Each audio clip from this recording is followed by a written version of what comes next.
I'm Peggy McFarland, and this is We Are the Church, a ministry of encouragement brought to you Monday through Saturday by the First United Methodist Church in Orange, California. I hope you're having a good week. Let's get started.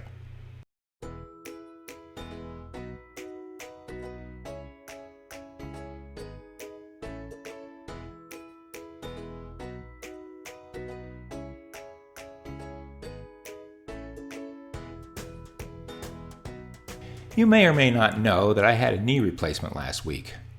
I have received many prayers for healing, and I appreciate that healing takes time.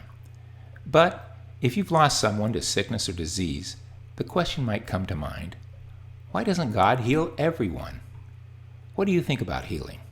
Has God healed you? Are you upset that He hasn't healed you or someone you love? Do you have questions about healing?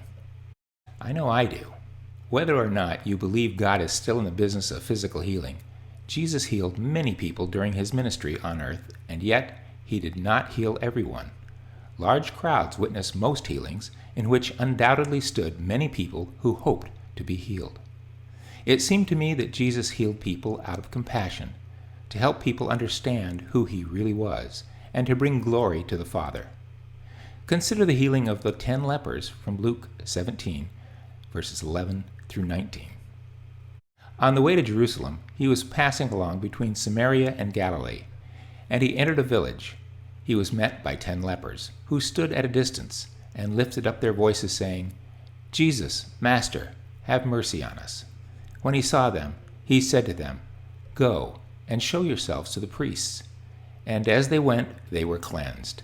Then one of them, when he saw that he was healed, turned back, praising God with a loud voice, and he fell on his face at Jesus' feet, giving Him thanks.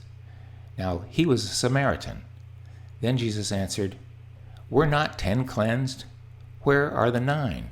Was no one found in return and give praise to God except this foreigner?" And He said to him, "Rise and go your way. Your faith has made you well." When God doesn't heal, take a deep breath and calm your heart as you prepare to spend some time with the Lord. In the passage in Luke about the 10 lepers, Jesus healed all 10 men. Think of some accounts in the Bible when Jesus did not heal everyone. It might be difficult to bring these to mind right away. These examples might help. In John 5, a multitude of invalids lay in the pool. Jesus healed one of them. When Jesus healed the woman who had had a discharge of blood for 12 years, a crowd pressed around Jesus. Surely the woman was not the only person in the crowd who needed healing. Do you know someone whom Jesus has not healed? It might be yourself, or it could be a friend or a loved one. Ask God to speak to your heart about the reasons for this.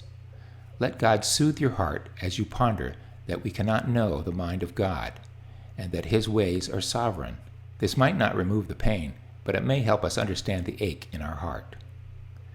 Let's reread verses 15 to 19 and carefully consider what Jesus meant in that last phrase, "Your faith has made you well." Then one of them, when he saw that he was healed, turned back, praising God with a loud voice, and he fell to his face at Jesus' feet, giving Him thanks. Now he was a Samaritan.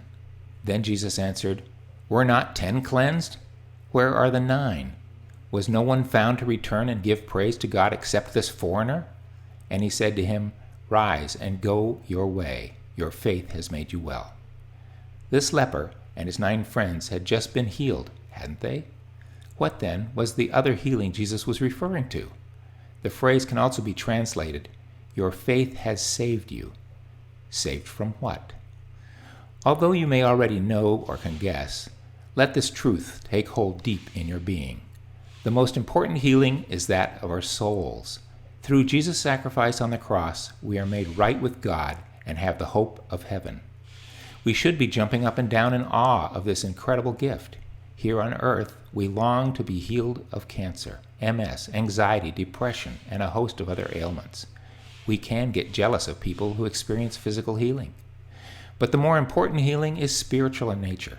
Without Jesus' sacrifice, we live in the desert, separated from God, thirsty for Him. With Jesus' sacrifice, our thirst is quenched. We are made right with God, and we can rest at the oasis, assured of a perfect home in heaven. Now, go and have a blessed day.